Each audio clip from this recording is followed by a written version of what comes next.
पहाड़ियों की चोटी पर सफेद बर्फ जमी हुई थी। घाटी में बहुत ही ठंडी हवाएं चल रही थी और उस ऊंची पहाड़ी पर एक लकड़हारे का झोपड़ा था। यह लकड़हारा अब बूढ़ा हो चुका था। उसके बाल सफेद हो चुके थे। उसकी पत्नी अब बूढ़ी हो चुकी थी। दोनों पति पत्नी बहुत ही नेक और ईमानदार थे। बूढ़ा लकड़हारा इस उम्र में भी अपने हाथों से काम करता, जंगल में जाकर लकड़ियां चुनता और फिर उनका गठ बनाकर शहर में जाकर बेचता। थोड़े बहुत पैसे मिलते जिससे उनका खर्च चलता। बूढ़े के 7 बेटे थे और यह 7 बेटे भी उनकी काम काज में हाथ बटाते। जंगल में जाकर वह लकड़ियां चुनते और उनके गठ बनाकर शहर में जाकर बेचते। उनकी आमदनी इतनी कम थी जिससे उनका गुजारा भी नहीं हो पाता। वह बड़ी ही मुश्किल से 2 वक्त की सूखी रोटी खा सकते थे। सर्दियों का मौसम आने पर तो आमदनी और भी कम हो जाती। चारों तरफ बर्फ ही बर्फ जमी हुई थी। लकड़ियों का इकट्ठा करना इस मौसम में और भी मुश्किल हो जाता। ऐसे समय में वह एक वक्त प्याज कूटकर रोटी खाते तो दूसरे वक्त उन्हें कभी कभी भूखे ही रह जाना पड़ता। सातों भाई इस विचार के आते ही परेशान हो जाते कि वह अपने बूढ़े माता पिता की ठीक से देखभाल नहीं कर पा रहे। एक दिन की बात है जब सातों भाई एक साथ बैठकर विचार करने लगे कि अगर इसी तरह से चलता रहा तो हम अपने माँ बाप को कोई सुख नहीं दे पाएंगे और ना ही हमारा आने वाला जीवन अच्छा होगा। बड़े भाई ने कहा, मुझे तो लगता है हमें शहर में जाकर कोई काम करना चाहिए। मैंने सुना है कि शहर में अच्छी मजदूरी मिल जाती है, इससे हमारी गरीबी दूर हो सकती है। और फिर वे सभी मिलकर अपने बूढ़े माता पिता के पास गए और उनसे अपनी यह इच्छा जाहिर की कि वे लोग शहर में जाकर काम करना चाहते हैं। बूढ़ा पिता कहने लगा, मेरे बच्चों, तुम तो जानते हो कि अब मैं बूढ़ा हो चुका हूँ। मेरी जिंदगी का अब कोई भरोसा नहीं। इसी तरह तुम्हारी माँ भी बूढ़ी हो चुकी है। अगर तुम सातों के साथ घर से निकलकर परदेश चले जाओगे तो यहाँ पर उनकी देखभाल कौन करेगा? बड़े भाई ने कहा, आप बिल्कुल ठीक कहते हैं पिताजी। हम सब भाइयों का एक ही बार घर से चले जाना ठीक नहीं है। इसलिए मैंने यह फैसला किया कि पहले मैं परदेश जाकर अपनी किस्मत आजमाऊंगा। मेहनत मशक्कत करूंगा। जो कुछ कमाकर लाऊंगा वह आपके कदमों में रख दूंगा। उसके बाद दूसरे भाई को परदेश जाने का मौका मिलेगा। बूढ़े बाप को बेटे की यह बात पसंद आ गई। उसकी माँ कहने लगी, ठीक है बेटा, मैं अपने दिल पर पत्थर रखकर तुम्हें आज्ञा देती हूँ कि तुम परदेश में जाकर काम करो। और फिर बूढ़े बाप ने अपने बेटे की सिर पर हाथ फेरा और कहा, मेरे बेटे, किस बाप का दिल चाहता है कि वह बुढ़ापे में अपने बेटे से अलग हो? लेकिन अगर ईश्वर को यही मंजूर है और तुम परदेश में जाकर अपनी किस्मत आजमाना चाहते हो तो मैं तुम्हें रोक नहीं सकता। जाओ, दूसरे शहर में जाकर मेहनत करो। लेकिन मेरी एक बात हमेशा याद रखना। वह कौन सी बात पिताजी? बस यही बेटा कि तुम हमेशा सच बोलना। तुम्हें जो भी काम मिले पूरी ईमानदारी और मेहनत से करना। ईश्वर में विश्वास रखना और अपने से बड़ों का आदर करना। फिर देखना, तुम जरूर सफल हो जाओगे। ठीक है पिताजी, मैं आपकी इन नसीहतों पर हमेशा अमल करूंगा। दूसरे दिन बेटा परदेश जाने को तैयार हो गया। चलते समय माँ ने उसे पोटली में 2 सूखी रोटियां और प्याज बांधकर दे दिया। बेटा बारी बारी से अपने बाकी भाइयों से गले मिला और अपने बूढ़े माँ बाप के पैर छूकर वो घर से विदा हो गया। वो अपने परिवार से अलग होकर बर्फ की वादियों में उतर गया। एक पहाड़ी रास्ते पर पैदल ही वह शहर की तरफ चल पड़ा। चलते चलते उसे शाम हो गई तो दूर एक टीले पर उसे रोशनी दिखाई दी। वह रोशनी की तरफ चलना शुरू कर दिया।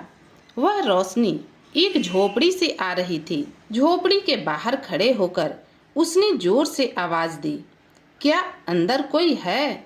2-3 बार आवाज देने के बाद एक बूढ़ी औरत अंदर से बाहर आई और बोली, तुम कौन हो बेटा और तुम्हें क्या चाहिए? उसने उन्हें प्रणाम किया और कहा, माँ जी, मैं परदेसी लड़का हूँ। घर से माँ बाप के लिए मजदूरी करने के लिए निकला हूँ। अगर आप मुझे अनुमति दें तो मैं यहाँ पर रात बिता सकता हूँ। बूढ़ी औरत ने उसके सिर पर प्यार से हाथ रखा और कहा, बेटे, तुम तो बहुत ही नेक बच्चे हो जो इस सर्दी में अपने बूढ़े माँ बाप की सेवा के विचार से निकले हो। अंदर आ जाओ, मेरी झोपड़ी तुम्हारे लिए हाजिर है। धन्यवाद कहकर वह अंदर आ गया और फिर वह रात उसने झोपड़ी में बसर की। बुढ़िया ने उसे बकरी का दूध पिलाया। सुबह उसने पोटली में से रोटी निकालकर प्याज के साथ खाई और फिर अगले दिन सुबह वह अपने सफर पर रवाना होने लगा तो बूढ़ी औरत ने उसे 2 सूखी रोटियां दी और थोड़ा सा प्याज उसकी पोटली में बांध दिया। उसने कहा, इसकी क्या जरूरत थी माँ जी? नहीं बेटा, तुम सफर पर जा रहे हो, रास्ते में तुम्हें भूख लगेगी तो यह खा लेना। बूढ़ी अम्मा को धन्यवाद करने के बाद वह एक बार फिर से अपने सफर पर रवाना हो गया। अब वह पहाड़ों में उतरकर मैदान में आ चुका था। यहाँ पर बर्फ नहीं बल्कि हरियाली थी। वहाँ पर मौसम बहुत ही अच्छा था, लेकिन घर बहुत ही कम थे। शाम के समय चलते चलते वह एक ऐसी जगह पर जा पहुँचा जहाँ पर एक पुराना सा घर था। शायद वह कोई चक्की थी। वह सोच ही रहा था कि मैं इस रात में कहाँ जाऊंगा। तभी चक्की का दरवाजा खुला और एक सफेद दाढ़ी वाला बूढ़ा अंदर से बाहर आया। उसने उन्हें नमस्ते की। बूढ़े ने उसे प्यार से देखा और पूछा, कहो बेटा, क्या तुम मजदूरी करोगे? उसने मुस्कुराते हुए कहा, बाबा, मैं तो घर से मेहनत मजदूरी करने के लिए ही निकला हूँ। अगर आप मुझे कोई काम दे दें तो यह मेरे लिए बहुत ही अच्छा होगा। अच्छा, मेरे साथ अंदर चक्की में आओ। और फिर वह बूढ़े के साथ चक्की के अंदर चला गया। यह चक्की की दुकान बहुत पुरानी थी और खस्ता हालत में थी। ऐसा मालूम होता था कि यहाँ पर कभी किसी ने आटा नहीं पिसवाया होगा। बूढ़े ने एक कोने की तरफ इशारा किया और बोला, देखो बेटा, वहाँ पर 40-50 बोरियां गेहूं रखी हुई हैं। अगर तुम इन सब गेहूं की बोरियों को चक्की में पीसकर आटा निकाल दोगे तो मैं तुम्हें अच्छी मजदूरी दे दूंगा। वह इतनी सारी बोरियों को देखकर पहले तो घबरा गया, लेकिन फौरन उसे अपने पिता की बात याद आ गई कि हर काम को बहुत ही मेहनत और ईमानदारी से करना। और फिर उसने कहा, मैं यह काम करने को तैयार हूँ। बूढ़े ने कहा, मुझे खुशी है कि तुम मेहनत से जी नहीं कतराते। अब यह बताओ कि तुम काम कब से शुरू करोगे? बाबा, मैं अभी इसी वक्त से काम शुरू कर देता हूँ। नहीं बेटा, अभी तो रात हो गई है, तुम आराम करो, सुबह से काम शुरू कर देना। बूढ़े ने एक कोने में घास फूस का बिस्तर लगा दिया। वह सारा दिन का थका हुआ था। बूढ़े के जाते ही उसे नींद आ गई। अगली सुबह जब वह उठा, उसने हाथ मुंह धोया और गेहूं की पहली बोरी खोलकर चक्की में आटा पीसना शुरू कर दिया और कुछ ही दिनों में उसने गेहूं की सारी बोरियां पीस डाली और आटे की बोरियां बनाकर दीवार के साथ लगा दी। जब काम खत्म हुआ तो बूढ़ा अंदर आया और उसने मुस्कुराते हुए उसे देखा और उसे शाबाशी देते हुए कहने लगा, तुम तो बहुत ही मेहनती और ईमानदार लड़के हो। मैं तुम्हारे काम से बहुत ही खुश हूँ। मेरे साथ आओ, मैं तुम्हें तुम्हारी मेहनत का इनाम देता हूँ। वह उस बूढ़े आदमी के साथ एक कोठरी में चला गया, जहाँ पर कोने में एक छोटी सी पुरानी सी मेज रखी हुई थी। बूढ़े आदमी ने उस मेज को झाड़ फूंक कर बीच में रखा और कहा, यह मेज तुम्हारी मेहनत का इनाम है। पहले तो वह बड़ा परेशान हुआ कि उसकी इतनी मेहनत के बदले बस एक पुरानी सी टूटी फूटी मेज ही मिलेगी। बूढ़े ने कहा, बेटा, जिस चीज को तुम एक मामूली सी मेज समझ रहे हो, इससे कहीं ज्यादा है। उसने भोलेपन में पूछा, मैं आपका मतलब नहीं समझा बाबा। मुझे तो इस मेज में कोई खास बात दिखाई नहीं देती। बेटा, मैं तुम्हें इसके गुण बताता हूँ। इस मेज के सामने खड़े होकर कहो, मेज मुझे अच्छे अच्छे पकवान खिला दो। फिर देखो यह मेज तुम्हारे लिए क्या क्या करती है। वह उसी समय मेज के नजदीक खड़े होकर कहने लगा, मेज मुझे अच्छे अच्छे पकवान खिला दो। उसके मुंह से यह बात निकली कि मेज अच्छे अच्छे पकवानों से भर गई। यह देखकर उसकी हैरानी की कोई सीमा ना रही। उसने जी भरकर खाना खाया और फिर कहा, आपका बहुत बहुत धन्यवाद बाबा कि आपने मुझे इतने अच्छे पकवान खिलाए। बूढ़े ने कहा, अब यह मेज तुम्हारी है, इसे संभाल कर ले जाओ और जाकर अपने बूढ़े माँ बाप को अच्छे अच्छे पकवान खिलाओ। उसने बूढ़े बाबा के पैर छुए और फिर मेज को कंधे पर रखकर अपने घर की तरफ चल दिया। ऐसी कमाल की मेज हासिल करने के बाद वह बहुत ही खुश था। वह सोच रहा था कि अब घर जाकर वह अपने परिवार को ऐसी करामाती मेज दिखाएगा तो सब कितने हैरान रह जाएंगे। चलते चलते शाम हो गई और फिर एक जगह पर उसकी नजर एक सराय पर पड़ी। उसने सराय के मालिक के पास जाकर कहा कि वह यहाँ पर रात बिताना चाहता है। उसने यह भी कहा कि वह सराय में खाना नहीं खाएगा, उसे सिर्फ रात ही बितानी है। उसके बदले में मैं आपके जूठे बर्तन मांज दूंगा। सराय का मालिक बहुत ही चालाक आदमी था। उसकी आंखें उल्लू जैसी थी। उसने आंखें टेढ़ी करते हुए पूछा कि तुम कहाँ से आ रहे हो? लड़के, मैं एक दूसरे शहर में मेहनत मजदूरी करने के लिए गया था। सराय के मालिक ने हैरानी से पूछा, कमाल है, तुम दूसरे शहर से मेहनत मजदूरी करके आ रहे हो और तुम्हारे पास फूटी कौड़ी तक नहीं। उसने भोलेपन से कहा, नहीं हुजूर, ऐसी बात नहीं। मैंने एक बूढ़े बाबा के यहाँ पर बहुत ही मेहनत की और उन्होंने खुश होकर मुझे यह मेज इनाम में दी। सराय के मालिक ने उस पुरानी सी मेज को देखकर कहा, अरे लगता है उस बूढ़े ने तुम्हारा उल्लू बना दिया। भला यह 2 कौड़ी की मेज भी कोई इनाम में देने की चीज है?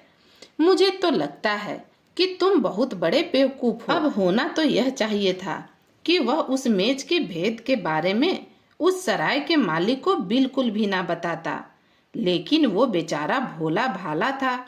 वह झट से बोला, नहीं हुजूर, यह मेज पुरानी नहीं है। अच्छा, तो फिर इसमें क्या ऐसी क्या खासियत है? जरा हमें भी तो पता चले।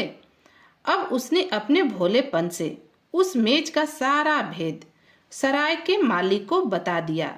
मालिक को यह यकीन न आया। उसने सोचा कि यह लड़का झूठ बोल रहा या फिर यह कोई पागल है। उसने यूं ही कह दिया, क्या तुम इस बात को साबित कर सकते हो? लड़के ने बोला, क्यों नहीं, अभी लीजिए। और फिर वह वही मेज रख दी और बोला, मेज, मेरे लिए जल्दी से अच्छे अच्छे पकवान लेकर आओ। फिर पलक झपकते ही पूरे मेज पर तरह तरह के पकवानों से भर गई। यह देखकर सराय के मालिक की उल्लू जैसी आंखें फटी की फटी रह गई। वह बोला, हे भगवान, यह मैं क्या देख रहा हूँ? उसने बड़े घमंड से कहा, अब तो आपको विश्वास हो गया? हाँ हाँ, बिल्कुल विश्वास हो गया। इसके बाद उस सराय के मालिक ने उसके साथ बैठकर अच्छे अच्छे पकवान खाए और फिर मेज को अपने साथ लेकर कमरे में सोने के लिए चला गया। मेज के करतब देखकर सराय के मालिक की नीयत खराब हो चुकी थी। उसने मन में यह फैसला कर लिया कि वह इस अजीबोगरीब मेज को हर सूरत में हासिल करेगा। फिर उसने तुरंत बढ़ई को अपने घर पर बुलवाकर उसी समय उस मेज से मिलती जुलती एक मेज तैयार करवा ली और उस मेज को लेकर वो आधी रात के समय उस लड़के के कमरे की तरफ चल दिया। सारे सराय में सन्नाटा छाया हुआ था। सभी यात्री दिन भर के थके होने के कारण गहरी नींद में थे। उस लड़के के कमरे के पास आकर उसने खिड़की में से झांक कर देखा तो वह लड़का गहरी नींद में सो रहा था और नजदीक ही उसकी मेज पड़ी हुई थी। सराय का मालिक चुपके से खिड़की के रास्ते उसके कमरे में कूद गया और अंदर चला गया। फिर उसने उसकी असली मेज उठाई और उसकी जगह पर दूसरी नकली मेज वहां रख दी और उल्टे कदम खिड़की में से होकर वापस चला गया। अपने कमरे में जाकर सराय के मालिक ने जादू की मेज को एक कोने में रख दिया और दरवाजा बंद कर लिया। मेज से कहने लगा, मेज, मेरे लिए फौरन अच्छे अच्छे पकवान लेकर आओ। पलक झपकते ही मेज पर तरह तरह के पकवान सज गए। सराय का पेटू मालिक भूखे भालू की तरह खाना खाने लगा और देखते ही देखते वो सारा खाना खा गया। उसके बाद उसने मेज को अपने कमरे में बने एक खुफिया तहखाने में छुपा दिया। सुबह हुई, मुर्गे ने बांग दी तो वह लड़का भी जग गया। सबसे पहले उसने यह देखकर तसल्ली की कि उसकी जादू की मेज उसी के पास पड़ी थी। वो बहुत ही खुश हुआ। बिस्तर से उठकर उसने हाथ मुंह धोया और सराय के मालिक के पास आकर बोला, अच्छा साहब, अब मुझे आज्ञा दीजिए। आपका बहुत बहुत धन्यवाद। सराय के मालिक ने अपनी उल्लू जैसी आंखें घुमाकर कहा, अरे इसमें धन्यवाद कैसा? यात्रियों की सेवा करना तो हमारा फर्ज है। और फिर वह वहां से विदा लिया। लेकिन जैसे ही वह 2 कदम चला, वापस आकर वह सराय के मालिक से कहने लगा, मैं माफी चाहता हूँ। मैं तो भूल ही गया था कि मैंने इस शर्त पर आपके यहाँ रात गुजारी थी कि सुबह उठकर मैं आपके बर्तन साफ कर दूंगा। लाइए, मैं आपके बर्तन साफ कर देता हूँ। सराय के मालिक ने बड़ी मक्कारी के साथ उसके सिर पर हाथ फेरा और बोला, इसकी क्या आवश्यकता है बेटा? तुम इतने अच्छे लड़के हो कि मैं तुमसे रात बिताने का किराया भी नहीं वसूल करूंगा। और हाँ, तुमने अपनी खास मेज अपने पास रख ली है ना? हाँ हाँ, देखिए, यह मेज मेरे पास है। और फिर सराय के मालिक से आज्ञा लेकर वह अपनी मेज को कंधे पर रखकर अपने घर की तरफ रवाना हो गया। अब वह सोच रहा था कि बस अब यह मेज मेरे परिवार का भरण पोषण करने के लिए बहुत है। वह जल्दी से जल्दी अपने परिवार के पास पहुंच जाना चाहता था। जब वह घर पर पहुंचा तो उसका बहुत ही जबरदस्त स्वागत किया गया। बूढ़े माँ बाप ने उसे गले से लगा लिया और भाइयों ने भी उसे बहुत ही प्यार किया। भाइयों ने पूछा, अच्छा यह बताओ कि तुम परदेश से क्या कमा कर लाए हो? तो उसने जवाब दिया, मेरे प्यारे भाइयों, मैं अपने पिता की दी हुई नसीहतों पर अमल किया और मेहनत से रात दिन एक करके काम किया। लालच और बेईमानी को अपने नजदीक नहीं आने दिया और यह देखो, उसके बदले में मुझे यह इनाम मिला। भाई बोले, यह मेज, यह टूटी फूटी सी पुरानी मेज। बूढ़े माता पिता ने भी जब उस मेज को देखा तो वह बहुत ही मायूस हुए। उन्हें समझ में आ गया कि उनका बेटा परदेश में जाकर सिर्फ समय ही बर्बाद करके आया है। पिता ने कहा, बेटा, अगर परदेश में जाकर तुमने यह पुरानी सी मेज ही कमाई है, इससे अच्छा तो यह होता कि तुम घर पर ही रहते। परदेश में जाकर तकलीफें उठाने की क्या जरूरत थी? तब उसके बेटे ने अपने पूरे परिवार के लोगों को उदास देखा तो कहने लगा, आप लोगों को कोई गलत फहमी हो गई है। जिस मेज को आप लकड़ी की पुरानी सी मामूली मेज समझ रहे हैं, वह बड़े ही कमाल की करामाती मेज है। छोटे भाई ने कहा, करामाती मेज? क्या यह कोई जादू का करतब दिखाती है? उसने कहा, प्यारे भाइयों, इस जादू की मेज में एक बहुत ही बड़ी खूबी है और जब मैं इस मेज से कहता हूँ कि मेरे लिए अच्छे अच्छे पकवान लगा दो, तो यह तरह तरह के पकवान पेश कर देती है। यह सुनकर घर वालों को बहुत ही हैरानी हुई। वह उसका मुंह ताकने लगे। माँ ने कहा, हे भगवान, यह भला कैसे हो सकता है? लगता है मेरा बेटा परदेश से पागल होकर वापस आया है। उसके पिता ने अपना सिर पकड़ लिया। हे भगवान, मेरे बेटे को सद्बुद्धि दो। उसने कहा, आप लोग परेशान क्यों होते हो? जरा ठहरो, मैं अभी दिखाता हूँ। पहले जरा दरवाजा बंद कर लो। छोटे भाई ने झोपड़ी का दरवाजा बंद किया। उसके बाद उसने बड़े ही आराम से उस करामाती मेज को बीच में रखा और मेज से कहने लगा, मेरे लिए अच्छे अच्छे पकवान लेकर आओ। लेकिन यह क्या? कहने के बाद भी मेज पर कुछ भी नहीं आया। उसने एक बार फिर से वही बात दोहराई, लेकिन कुछ ना हुआ। अब वह बार बार अपनी बात को दोहराने लगा, लेकिन कोई फायदा नहीं हुआ। यह देखकर माता पिता और भाइयों ने अपना सिर पकड़ लिया। पिता ने उसके सिर पर हाथ रखा और कहा, बेटे, लगता है परदेश के सफर ने तुम्हारे दिमाग पर अच्छा असर नहीं डाला, इसलिए अच्छा यही रहेगा कि तुम आराम करो। सब लोग उदास होकर झोपड़ी से बाहर चले गए। अब वह बहुत ही परेशान था कि आखिर यह माजरा क्या है। लकड़ी की मेज खाना क्यों नहीं लाती? घर वालों ने कहा, अब अच्छा यही रहेगा कि तुम जंगल से लकड़ियां लाकर बाजार में बेचा करो। तुम परदेश में जाकर कुछ भी नहीं कमा सके। अब वह बेचारा फिर से उसी पुरानी रास्ते पर चल पड़ा। इसी तरह से दिन गुजरते गए और उन लोगों की गरीबी और भी बढ़ती गई। खाने वाले बहुत थे, लेकिन कमाई का जरिया सिर्फ लकड़ियां चुनकर लाना था। इसी तरह से कुछ दिन बीते। उनमें से एक भाई अपने पिता के पास गया और कहने लगा, पिताजी, हम लोग दिन प्रतिदिन गरीब होते जा रहे। अगर यही हालत रही तो नौबत भूखमरी तक आ जाएगी। बूढ़े बाप ने कहा, बेटा, अब तुम ही बताओ, हम अपनी गरीबी कैसे दूर करें? परदेश में जाकर भी रोजी रोटी नहीं कमाई जा सकती। अब तुम अपने बड़े भाई को ही देख लो, जैसा गया था वैसा ही वापस आ गया। तो उस बेटे ने कहा, पिताजी, इस बार मैं परदेश जाऊंगा और अपनी किस्मत आजमाऊंगा। क्यों बेटे, क्या तुमने अपने भाई की हालत नहीं देखी? पिताजी, मैं वह गलती नहीं करूंगा जो मेरे भाई ने की। मैं वादा करता हूँ कि मैं बहुत ही ईमानदारी और समझदारी से काम लूंगा, ढेर सारे पैसे कमाकर लाऊंगा और फिर आपको इस बुढ़ापे में काम करने की कोई जरूरत नहीं रहेगी। बूढ़े माता पिता ने उसे रोकने की बहुत कोशिश की, लेकिन वह नहीं माना और फिर ना चाहते हुए भी बूढ़े माता पिता ने उसे आज्ञा दे दी।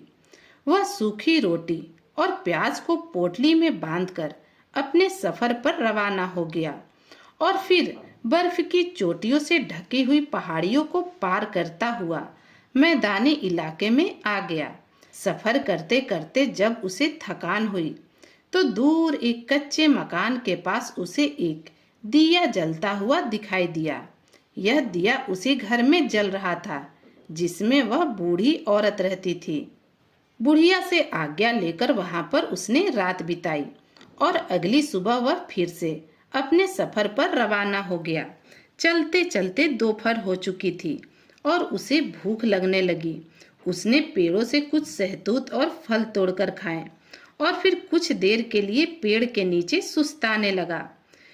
लेकिन काफी देर तक वह सोता ही रहा और जब उठा तो शाम हो चुकी थी। उसे बड़ा ही दुख हुआ कि वो इतनी देर तक सोता क्यों रह गया, क्योंकि नगर अभी भी वहां से काफी दूर था। उसे एक बार फिर से रात बिताने की चिंता सताने लगी, लेकिन अंधेरा अभी पूरी तरह से नहीं हुआ था। वह आगे की तरफ चलने लगा। दूर दूर तक उसे कोई घर नहीं दिखाई दे रहा था, लेकिन फिर उसे एक उम्मीद की किरण नजर आई। उसे एक छोटा सा घर दिखाई दिया। वह घर में पहुंचा, दरवाजा खटखटाया। आवाज लगाई, कोई है? उस पुराने मकान से एक बूढ़ा आदमी निकलकर आया और पूछा, कौन हो तुम? बाबा, मैं परदेसी हूँ और रात बिताने के लिए कोई ठिकाना ढूंढ रहा हूँ। अगर आप मुझे आज्ञा दे तो मैं किसी कोने में पड़ा रहूंगा, रात बिता लूंगा। अंदर आ जाओ बेटा। और फिर बूढ़ा आदमी उसे अपने साथ लेकर अंदर आ गया। वहां पर एक चटाई बिछी हुई थी। बूढ़े ने चटाई की तरफ इशारा किया और कहा, तुम इस चटाई पर रात बिता सकते हो। सुबह नहा धोकर वह आगे के सफर के लिए तैयार हुआ तो बूढ़े आदमी ने पूछा, बेटा, तुम परदेश किस लिए जाना चाहते हो? उसने बताया, वह परदेश जाकर रोजी रोटी कमाना चाहता है और अपनी किस्मत को आजमाना चाहता है।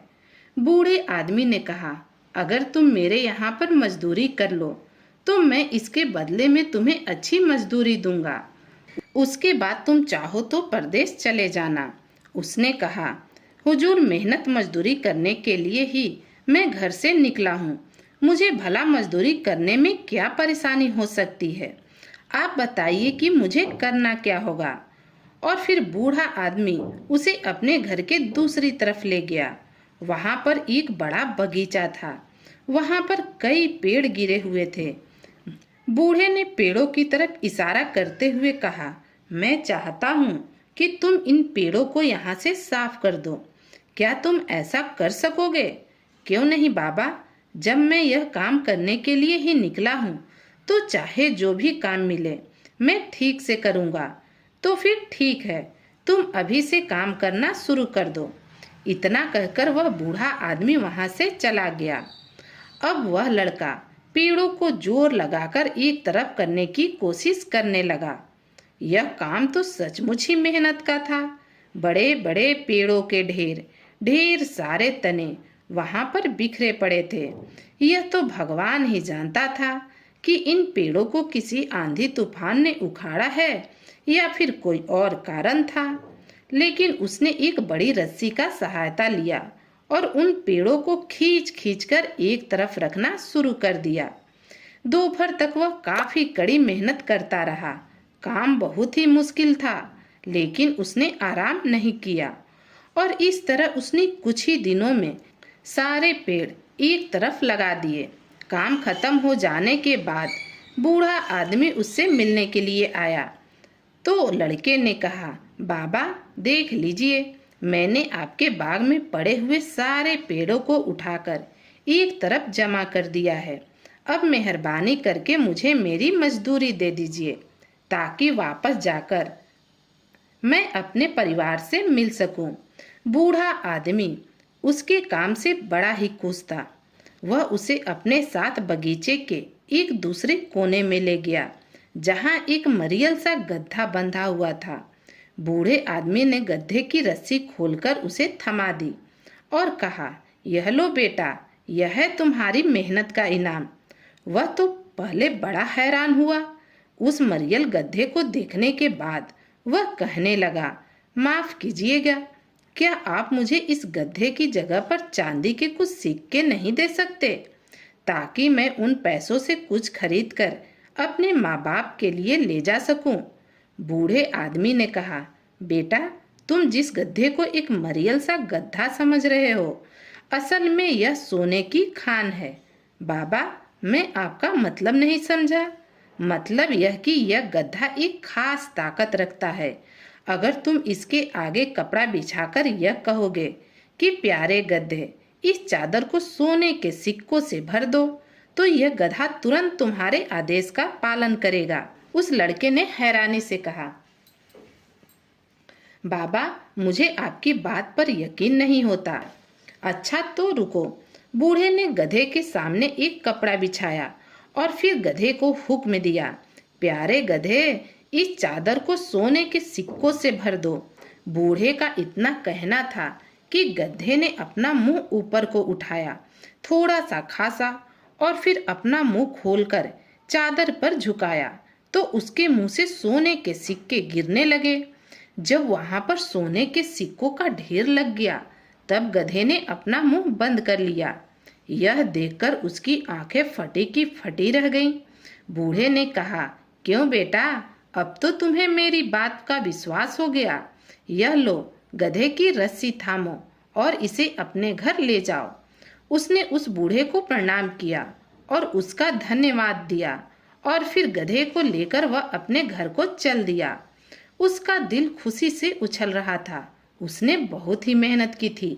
ईश्वर ने उसे उसकी मेहनत से भी बढ़कर इनाम दे दिया था। वह सोच रहा था कि अब घर जाकर अपने माता पिता और भाइयों के सामने सोने के ढेर लगाएगा। वे लोग कितने खुश हो जाएंगे। वह इन्हीं ख्यालों में डूबा हुआ अपने घर की तरफ चल दिया। शाम को ढलते ढलते वह भी उसी सराय के पास पहुंचा जहां उसका बड़ा भाई आया था। उसने सराय के दरवाजे पर दस्तक दी। सराय का मक्कार मालिक अपनी उल्लू जैसी आंखें लिए हुए बाहर निकला, लेकिन उसने एक गरीब लड़के को मरियल से गधे के साथ देखा तो वो गुस्से से बोला, बाबा माफ करो, सुबह से भिखारियों को भीख देते मैं तंग आ गया हूँ। उसने सराय के मालिक से कहा, हुजूर, मैं कोई भिखारी नहीं हूँ, मैं एक मुसाफिर हूँ और आपकी सराय में रात बिताना चाहता हूँ। मेरे पास किराया भी है। मालिक बोले, क्या कहा, किराया भी है? यह मूंग और मसूर की दाल, तुम जैसे भिखमंगों के पास कभी पैसे भी हुए हैं? चल भाग यहाँ से। यहाँ सराय का मालिक दरवाजा बंद करने ही वाला था कि उसने कहा, लीजिए यह किराया। और उसने सोने के कुछ सिक्के निकालकर उस आदमी के सामने रख दिए। यह सिक्के चलते समय उस बूढ़े ने दिए थे। सोने के सिक्के देखते ही सराय के मालिक की आंखें फटी की फटी रह गई। उसे तो इस बात का ख्याल ही नहीं था कि एक फटे हाल सा दिखने वाला लड़का भी उसे सोने के सिक्के दे सकता है। उसने तुरंत अपना पैतरा बदला और चापलूसी करते हुए कहने लगा, माफ करना बेटा, मैं तुम्हें पहचान न सका। अरे बाहर सर्दी में क्यों खड़े हो? अंदर आ जाओ। आओ ना, आ जाओ, शाबाश। और इसे अपना ही घर समझो। यह गधा उधर बांध दो। उसने बोला, धन्यवाद हुजूर, लेकिन इस गधे को मैं अपने साथ ही रखूंगा। जैसी तुम्हारी मर्जी बेटा। मैं तुमसे माफी चाहता हूँ कि मैं तुम्हें पहचान न सका। सराय का मालिक उसे लेकर एक ऐसे कमरे में आया जो काफी साफ सुथरा था। बेटे, इसे अपना ही घर समझो। उसने अपनी गठरी वहीं पर रखी और गधे को पलंग के साथ बांध दिया। अब सराय के मालिक ने बड़ी ही मक्कारी से काम लेते हुए कहा, बेटा यह बताओ कि तुमने यह सोने के सिक्के कहाँ से हासिल किए? उस लड़के ने कहा, यह मेरी मेहनत का इनाम है। सराय का मालिक बोला, मेहनत का इनाम, और वह भी सोने के सिक्के? मुझे तो लगता है बेटा कि तुमने जरूर कहीं से चोरी किए हैं। यह सुनकर उसे गुस्सा आ गया। तो क्या आप समझते हैं कि मैंने चोरी की है? अब सराय का मालिक भी गुस्सा दिखाते हुए कहने लगा, हाँ हाँ बिल्कुल, तुम चोर हो। मैं अभी कोतवाल को बुलाकर तुम्हें उनके हवाले कर दूंगा, वरना सच सच बता दो कि यह सोने के सिक्के तुम्हें कहाँ से हासिल हुए। अब तो वह बड़ी ही मुसीबत में फंस गया। अगर वह सराय के मालिक को सच नहीं बताता तो कोतवाल उसे पकड़कर ले जाएगा, और अगर कोतवाल ने उसे पकड़ लिया तो न सिर्फ उसकी बदनामी होगी बल्कि यह गधा भी उससे छीन जाएगा। उसने फैसला कर लिया, वह सारी बात सराय के मालिक को बता देगा। और फिर उसने सराय के मालिक को गधे की सच्चाई बता दी। सच्चाई सुनकर मालिक कहने लगा, क्या कहा? यह मरियल सा गधा सोने के सिक्के देता है? हाँ हुजूर, अगर आपको विश्वास नहीं होता तो मैं इसका सबूत दे सकता हूँ। इतना कहकर उसने गधे के आगे चादर बिछा दी और फिर उससे कहने लगा, प्यारे गधे, इस चादर को सोने के सिक्के से भर दो। इतना कहना था कि गधे के मुंह से सोने के सिक्के गिरने लगे। सराय का मालिक हैरान था। उसने उसे देखा और एक कुटिल मुस्कान के साथ बोला, तुम तो बड़े किस्मत के धनी हो जो तुम्हें सोने के सिक्के देने वाला गधा मिल गया। लेकिन इसे बहुत ही ध्यान से रखना, जमाना बहुत ही खराब है। सराय में तुम्हें किसी भी तरह की कोई परेशानी नहीं होगी। और हाँ, गधे की तुम बिल्कुल भी चिंता ना करो, मैं इसे अपने अस्तबल में अपने निगरानी में रखूंगा। अब उस लड़के से यहाँ एक गलती हो गई। उसने एक ऐसे आदमी पर भरोसा कर लिया जो बहुत ही बेईमान और मक्कार था। उसने अपना कीमती गधा सराय के मालिक के हवाले कर दिया। सराय के मालिक को लगा था कि वह उस पर विश्वास नहीं करेगा और गधा उसे नहीं देगा, लेकिन यह देखकर वह हैरान रह गया कि उस लड़के ने गधा उसके हवाले कर दिया और बोला, हुजूर, मैं आपसे इतना जरूर कहूँगा कि आप इस गधे की अच्छी तरह से ख्याल रखिएगा, कहीं यह इधर उधर न हो जाए। सराय के मालिक ने खुशी से कंधे हिलाते हुए कहा, अरे बेटा, मैं इसे अपना गधा समझकर रखूंगा और इसकी अच्छे से देखभाल करूंगा, तुम बिल्कुल भी चिंता मत करो। और सराय का मालिक गधे को लेकर कमरे से बाहर आ गया। बाहर आते ही उसने गधे को ले जाकर अपने अस्तबल में बांध दिया और जल्दी से किसी दूसरे अस्तबल में जाकर ऐसा ही गधा तलाश करने लगा जो कि उसके गधे से बिल्कुल मिलता जुलता हो। अब सभी गधे तो देखने में एक ही जैसे होते हैं। सराय के मालिक की थोड़ी सी कोशिश करने के बाद एक ऐसा गधा मिल गया जो कद काठी और रंग के लिहाज से बिल्कुल उसी गधे से मिलता जुलता था। वह उस गधे को पकड़कर अपने अस्तबल में लेकर आया, जहां पर सोने के सिक्के देने वाला गधा घास खा रहा था। सराय के बेईमान मालिक ने उस गधे की जगह पर वह दूसरा गधा बांध दिया और लड़के के गधे को लेकर वह अपने तहखाने में चला गया। वहां उसने गधे को अच्छी तरह से बांध लिया। जब सुबह हुई तो सबसे पहले उसने यह जाकर देखा कि कहीं उस लड़के को उस नकली गधे पर शक तो नहीं हो गया। लेकिन उस लड़के ने तो अपने गधे के साथ बड़े ही मजे से बात कर रहा था और कह रहा था, प्यारे गधे, जब मैं तुम्हें अपने घर लेकर जाऊंगा तो तुम मेरी सारी गरीबी दूर कर दोगे। सराय का मालिक यह देखकर मन ही मन हंस रहा था और सोच रहा था कि यह कितना बड़ा बेवकूफ है। घर जाकर जब इसे पता चलेगा कि इसके गधे का सारा जादू गायब हो चुका है तो इसका क्या हाल होगा। लेकिन अब उसे इस बात की चिंता थी कि वह लड़का गधे के आगे चादर फैलाकर कहीं फिर से सिक्कों की फरमाइश ना कर दे। ऐसा करने से उसे शक हो सकता था कि सराय के मालिक ने गधे को बदल दिया। यह सोचकर वो आगे बढ़ा और घबराते हुए कहने लगा, बेटा, जब मैं तुम्हारे कमरे से बाहर निकला था तो इस इलाके का एक बड़ा ही खूंखार डाकू यहाँ पर आ गया और मुझसे यहाँ पर रात बिताने के लिए कहने लगा। भला उसे मैं कैसे मना कर सकता था, इसलिए वो तुम्हारे साथ वाले कमरे में ही सो रहा है।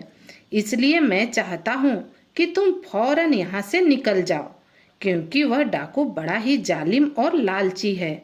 अगर उसे मालूम हो गया कि तुम्हारे पास सोने के सिक्के देने वाला गधा है तो वह यह तुमसे छीन लेगा।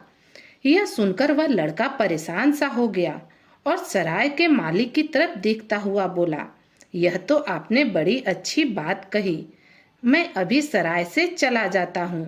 हाँ बेटा, इसी समय निकल जाओ, इसी में तुम्हारी भलाई है। और फिर वह लड़का अपने गधे की रस्सी थामी और सराय के मालिक की आज्ञा लेकर सराय के पिछले दरवाजे से अपने घर की तरफ चल दिया। निकलते ही वह तेजी से अपने सफर पर आगे बढ़ने लगा। जैसे जैसे वह अपने घर के नजदीक पहुंच रहा था, उसकी बेचैनी बढ़ती जा रही थी। शाम ढलते ढलते वह अपने घर पहुंचा। पिता ने पूछा कि अरे बेटे, तुम आ गए परदेश से, वहां से क्या कमा कर लाए। उसने बड़ी ही शान से अपनी गर्दन ऊंची की और अपने पिता के आगे उस गधे को कर दिया।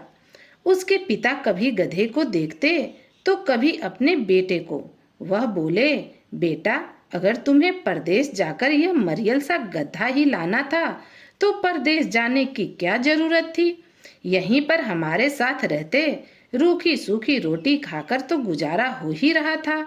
दूसरे भाइयों को भी इस बात का बड़ा ही दुख हुआ। पिता का चेहरा तो शर्म से मुरझा गया। वह कहने लगे, मैंने तुम्हें परदेश जाने की आज्ञा ना दी होती, लोग सुनेंगे तो क्या कहेंगे। लेकिन लड़का उन सब की बातों को सुनकर हंस दिया और बोला, पिताजी आप इस मरियल से गधे को क्या समझ रहे हैं, असल में यह सोने की खान है। पिता ने पूछा, क्या मतलब है तुम्हारा? तो लड़के ने गधे के सिर पर हाथ रखा और कहा, मेरा मतलब यह है कि पिताजी यह एक गधा मामूली सा गधा नहीं है, इसमें एक बहुत बड़ी खूबी है, मैं अभी आपको दिखाता हूँ। यह कहने के बाद उस लड़के ने गधे के आगे एक चादर बिछा दी और कहने लगा, मेरे प्यारे गधे, इस चादर को सोने के सिक्के से भर दो। लेकिन उसकी बात का गधे पर कोई असर नहीं हुआ। कई बार कहने के बाद भी जब सोने के सिक्के नहीं मिले तो उस लड़के को गुस्सा आ गया। उसने डंडा उठाया और गधे को पीटने लगा। यह देखकर उसके पिता कहने लगे, अरे बेवकूफ, इस बेचारे बेजुबान जानवर पर जुर्म क्यों ढा रहे हो? भला कहीं गधे भी सोने के सिक्के उगलते हैं? मुझे तो लगता है कि परदेश जाकर तुम्हारा भी दिमाग खराब हो गया। अब छोड़ो उस गधे को और जाकर कुछ खा पी लो और आराम करो। सभी लोग मायूस होकर अपने झोपड़े से बाहर चले गए, अपने अपने कामों में लग गए। कुछ समय बीता, फिर से सर्दियों का मौसम आ गया। बर्फ गिरने लगी, घर में भूखमरी के हालात आ गए। अब इस गरीबी से परेशान होकर तीसरे भाई ने अपने भाइयों से कहा, मैं इस बार परदेश जाकर अपनी किस्मत आजमाना चाहता हूँ। कुछ पैसे कमाकर लाऊंगा ताकि हमारे घर की तंगी खत्म हो सके। लेकिन भाइयों ने कहा कि पहले ही दो भाई परदेश जाकर कौन सा तीर मारकर लाए हैं जो तुम घर छोड़कर जाओगे। इस खानदान को परदेश रास नहीं आता। लेकिन तीसरा भाई अपनी बात पर अड़ा हुआ था और फिर सभी भाई मिलकर अपने माता पिता के पास गए और उसे उसके फैसले के बारे में बताया। बूढ़े माँ बाप ने एक बार फिर से अपना सर पकड़ लिया और कहने लगे, तुम्हारी आंखों के सामने ही दो भाई पहले ही परदेश जाकर नाकाम होकर लौट आए। तीसरा भाई बड़ी ही विनम्रता से बोला, पिताजी यह जरूरी नहीं कि जो मेरे भाइयों के साथ हुआ वह मेरे साथ भी हो। और वह परदेश जाने की तैयारी शुरू कर दिया। उसने 2 रोटियां और प्याज एक पोटली में बांधे और पूरे परिवार से विदा लेकर वो अपने सफर पर चल दिया। घर से निकलते ही वह फैसला कर लिया कि वह नाकामयाब होकर कभी घर वापस नहीं आएगा। पहाड़ी इलाके को पार करने के बाद जब वह मैदानों में पहुंचा तो रात हो चुकी थी, जहां पर मकान बहुत ही कम थे। उसने 1-2 घरों के बाहर जाकर दस्तक दी कि उसे रात बिताने के लिए जगह चाहिए, लेकिन किसी ने उसे घर के अंदर आने नहीं दिया। तब किसी ने कहा, तुम बस्ती के सबसे अमीर उस करोड़पति बुढ़े के घर में क्यों नहीं जाते? उस आदमी के घर का पता पूछते पूछते वह वहां पहुंच गया। यह एक शानदार महल जैसा था। उसने आवाज लगाई कि क्या इतने बड़े महल में मुझे रात बिताने के लिए जगह मिल सकती है? मकान का दरवाजा खुला और एक बूढ़े आदमी ने खिड़की में से झांक कर कहा, कौन हो तुम लड़के और क्या चाहते हो? उस लड़के ने कहा, हुजूर मैं एक मुसाफिर हूँ, मुझे रात बिताने के लिए जगह चाहिए। रईस बूढ़े ने चीखते हुए कहा, क्या इस पूरे गांव में तुम्हें मेरा ही घर मिला था? जाओ किसी और का घर का दरवाजा खटखटाओ। वह लड़का बोला, हुजूर मैं आपके इतने बड़े मकान के किसी छोटे से कोने में पड़ा रहूंगा। वह बूढ़ा गुस्से में कहने लगा, तुम यहाँ से जाते हो या नहीं? मैं अपने नौकरों से कहकर तुम्हें धक्के मारकर यहाँ से निकलवा दूं। इतना कहकर बूढ़े ने खिड़की को जोर से बंद कर लिया। अब तो लड़का बेचारा अपना सा मुंह लेकर रह गया। अब उसके पास कोई दूसरा रास्ता नहीं था। वह बस्ती से बाहर जाकर रात बिताने के लिए कोई दूसरी जगह ढूंढे। वह बस्ती से थोड़ी दूरी पर आ गया। अभी अंधेरा पूरी तरह से नहीं हुआ था और वह अपने लिए कोई जगह ढूंढने लगा कि तभी उसे पुराने खंडहर नजर आए। वह लड़का उसके अंदर चला गया।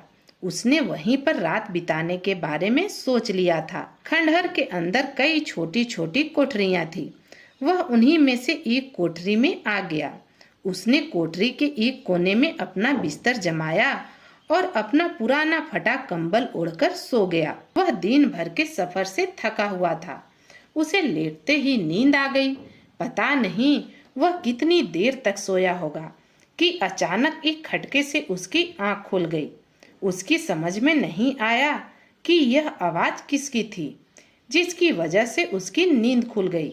उसे लगा कि शायद वो कोई सपना देख रहा था और एक बार फिर से वो सोने की कोशिश करने लगा। अचानक फिर से एक आवाज उसे सुनाई दी। इस बार वह चौकन्ना हो गया। उसने उस आवाज पर अपने कान लगा दिए। उसे समझ में आ गया यह आवाज जमीन खोदते हुए बेलचा चलाने की आवाज थी। ऐसा लग रहा था जैसे उसके नजदीक कोई आदमी बेलचे से जमीन खोद रहा था। उसने दीवार के साथ कान लगा दिए। उसे ऐसा महसूस हुआ कि साथ वाली कोठरी में कुछ लोग जमीन खोद रहे और आपस में बातें भी कर रहे। उसे उनकी बातें साफ साफ सुनाई दे रही थी। उसने सुना कि कोई कह रहा था कि सरदार को तो अब तक आ जाना चाहिए था। रात आधी से ज्यादा बीत गई। अगर ज्यादा वक्त गुजर गया तो हमारे लिए मुश्किल हो जाएगी। दूसरी आवाज आई, सरदार आ ही रहा होगा। यह सारी योजना उसी ने तो बनाई है। वह जरूर आएगा। और फिर एक आवाज आई, यार मैं तो जमीन खोद खोद कर थक गया और न जाने कितना गहरा गड्ढा खोदना है। बस ये हीरे जवाहरातों से भरा हुआ संदूक इसके अंदर आ जाए। यह सुनकर वह लड़का चौकन्ना हो गया। इस बात का मतलब यह था कि यह लोग कहीं से हीरे जवाहरात का संदूक चुरा कर लाए थे और इस पुराने खंडहर में उसे जमीन के अंदर दबा रहे थे। उस लड़के ने सोचा कि इन खूंखार लोगों से जान बचाकर यहाँ से भाग जाना चाहिए। लेकिन फिर उसने विचार किया, अगर भागते हुए डाकुओं ने देख लिया तो उसे जान से मार देंगे। इससे अच्छा यही होगा कि चुपचाप यहीं पर रहे। आधी रात के बाद जब डाकू यहाँ से रफा दफा हो जाएंगे तो वह भी चुपचाप यहाँ से चला जाएगा। फिर उसे ऐसी आवाजें आने लगी जैसे तीनों डाकू जेवरों से भरे हुए उस संदूक को जमीन में दबा रहे हों। एक बोला, अब तक तो सरदार को आ जाना चाहिए था।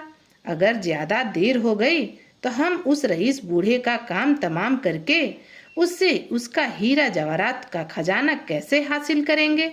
यह सुनकर उस लड़के के माथे पर पसीना आ गया। सोचने लगा, अच्छा यह लोग उस घमंडी और अमीर बूढ़े को मारने की योजना बना रहे। फिर से आवाज आने लगी, बस सरदार को आने दो, फिर हम सब मिलकर उस घमंडी रईस बूढ़े के घर पर धावा बोल देंगे और उसका सारा खजाना लूट लेंगे। असलियत यह थी कि आज रात यह डाकू उस रईस और घमंडी बूढ़े को मारकर उसकी सारी दौलत लूटने वाले थे, जिसने उस लड़के को इतनी ठंड में अपने घर में रात बिताने से मना कर दिया था। इस बात में कोई शक नहीं था कि वह रईस बूढ़ा बहुत ही घमंडी और निर्दयी था। वह गरीबों से नफरत करता था। लेकिन उस लड़के ने सोचा, चलो अच्छा ही है, उस बूढ़े को डाकू मार डालेंगे। लेकिन फिर उसे अपने पिता की नसीहत याद आ गई।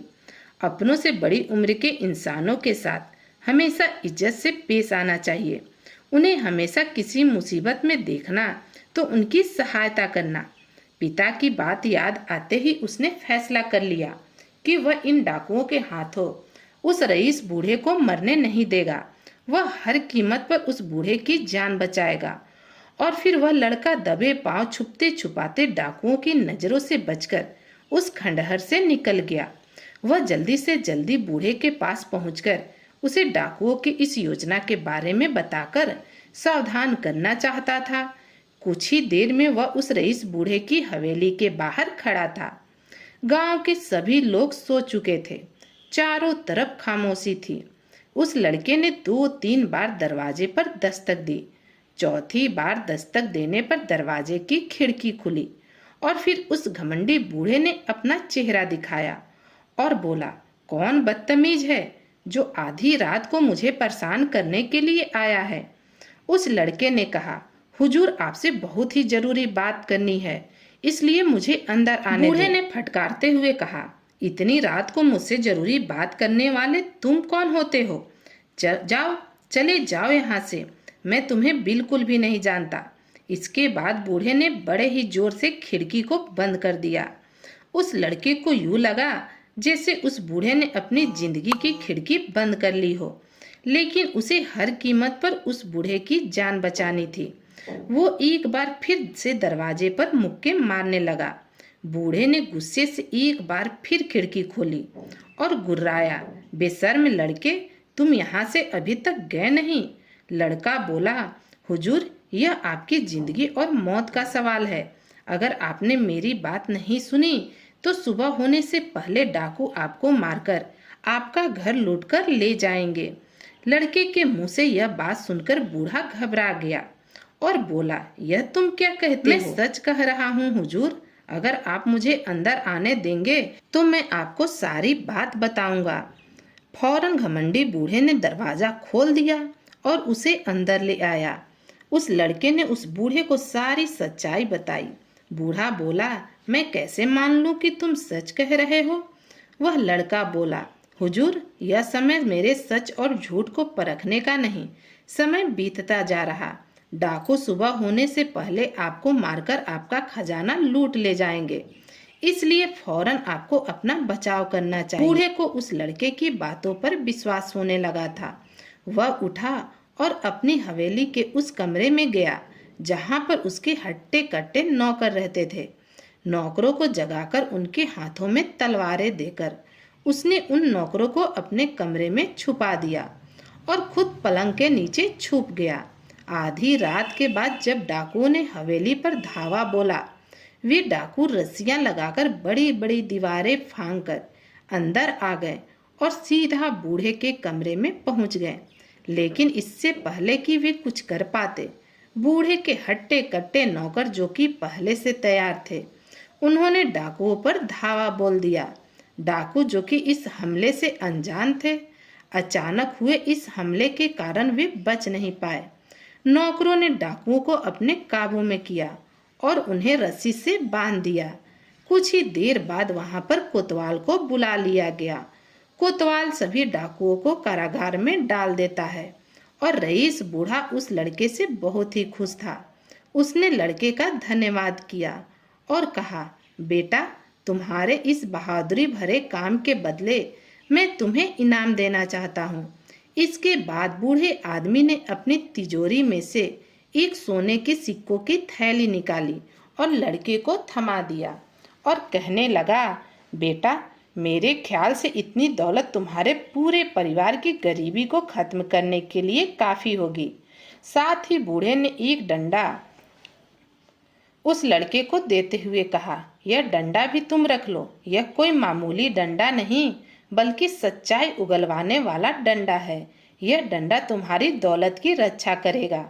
अगर तुम सो भी रहे होगे, यह तुम्हारी दौलत चुराने वाले को अच्छा सबक सिखा देगा और उसकी तब तक पिटाई करता रहेगा जब तक कि तुम इसे रुकने के लिए नहीं कहोगे। लड़के ने सोने के सिक्कों की थैली और डंडा लिया और फिर बूढ़े आदमी को धन्यवाद करके वापस अपने घर की तरफ चल दिया। चलते चलते उसी सराय पर जा पहुंचा जहां पर उसके दो भाई पहले भी रुके थे। उसने दरवाजा खटखटाया। सराय के मालिक ने दरवाजा खोला। लड़के ने बोला, हुजूर, मुझे यहाँ पर रात बिताने के लिए आसरा चाहिए। मेरे पास देने के लिए किराया भी है। सराय के मालिक ने जब उसके हाथ में वह पोटली देखी तो समझ गया कि जरूर इस पोटली के अंदर दौलत होगी। वह तुरंत उसे सराय के अंदर ले आया और उसे एक कमरे में ठहरा दिया। आधी रात हो जाने के बाद सराय के मालिक के मन में लालच आ गया। वो उसकी पोटली चुराने के लिए कमरे से बाहर निकला और दबे पांव खिड़की के रास्ते उसके कमरे के अंदर पहुंच गया। जैसे ही उसकी पोटली को उसने हाथ लगाया तो सोए हुए लड़के के पास रखा हुआ डंडा हवा में उड़ा और सराय के मालिक को पीटने लगा। डंडे की मार पड़ते ही सराय का मालिक चीखने चिल्लाने लगा, जिसके कारण उसकी नींद खुल गई। उसे यह समझते देर न लगी कि सराय का मालिक उसकी दौलत चुराने के लिए आया था। वह लड़का बोला, क्यों हुजूर, आपको मेरा माल चोरी करने की क्या जरूरत आन पड़ी? सराय का मालिक रोते हुए कहने लगा, भाई, अपने इस डंडे से मेरी जान छुड़ाओ। मैंने तो समझा था कि तुम भी पहले वाले 2 लड़कों की तरफ बेवकूफ निकलोगे, जिससे मैंने करामाती मेज और चमत्कारी गद्दा चुराया था, लेकिन तुम तो बड़े होशियार निकले। इस डंडे से मेरी जान बचा लो।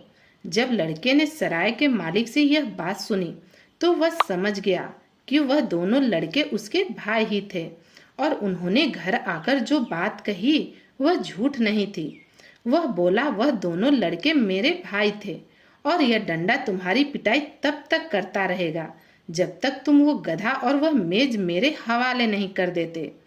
सराय के मालिक ने उसी समय गधा और चमत्कारी मेज उस लड़के के हवाले कर दिया। इसके बाद लड़के ने डंडे को रोकने का आदेश दिया और सराय के मालिक को चेतावनी देते हुए कहने लगा, आइंदा से अगर तुमने किसी यात्री का सामान चुराया तो फिर तुम्हें इसी डंडे से कोई नहीं बचा सकेगा। इसके बाद वह गधे, मेज और अपने डंडे को लेकर वापस अपने घर की तरफ चल दिया।